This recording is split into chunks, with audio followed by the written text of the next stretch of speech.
How would you like to build a new home and have a floor that is totally indestructible? Whether you have kids or pets or anything else in the house, you are not going to tear up that floor. We're going to do that today by taking a concrete slab foundation that looks like this and make it look like this. Is that awesome or what? There's a lot of steps to get it this way. Let's go in the kitchen, I'll show you how. Well, the first step was to clean the concrete floor itself. They use trisodium phosphate for that, which you find at hardware stores and home centers. Get the concrete really clean, and before they started the process of staining, they waited 6 weeks. The concrete needs to cure that long before you start putting stain on top of it. You can go ahead and cut your pattern immediately, and here you can see that we've got a pattern that looks like tiles that are 2 feet by 2 feet, then with border pieces going all the way around them.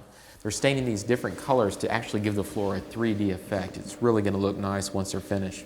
After you cut in your pattern and it's been 6 weeks, then you can come in and start applying the stain itself. Now the stain has muriatic acid mixed into it and really burns it into the floor. Actually spray it on with a sprayer so you can do different amounts in different areas, except for the pattern itself. Where they've got the pattern lines, they're over here in the breakfast nook actually hand painting that to again give it that 3D look. They're using different colors of stain. There's several different colors that you can actually purchase of the stain to get any look that you're after.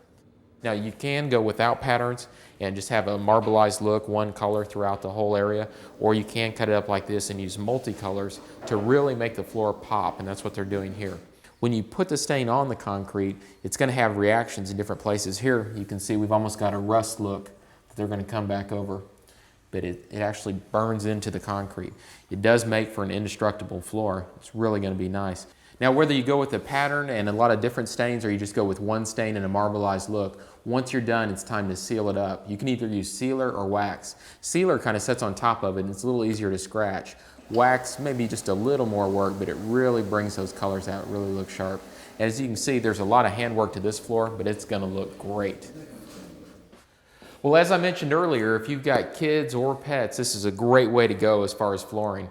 And if you have allergies, you might consider a stained concrete floor as well, because instead of getting dust mites and other things in your carpet, there's no place for them to hide. It's very easy to clean and maintain, and it's not that expensive. It's less than tile or hardwood. It's about the price of a good quality carpet. So if you're building a new house and you're thinking about floors, consider stained concrete as an option.